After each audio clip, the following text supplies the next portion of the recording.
আল্লাহ রাব্বুল আলামিন কোরআনে কারীমের অন্যত্র বলেন, আয়াহসাবুল ইনসানু আইয়ুতরাকা সুদা।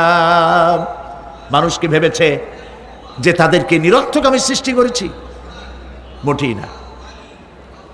ওয়ামা খালাকনাস সামাওয়াতি ওয়াল আরদা ওয়ামা বাইনাহুমা লাইবিন।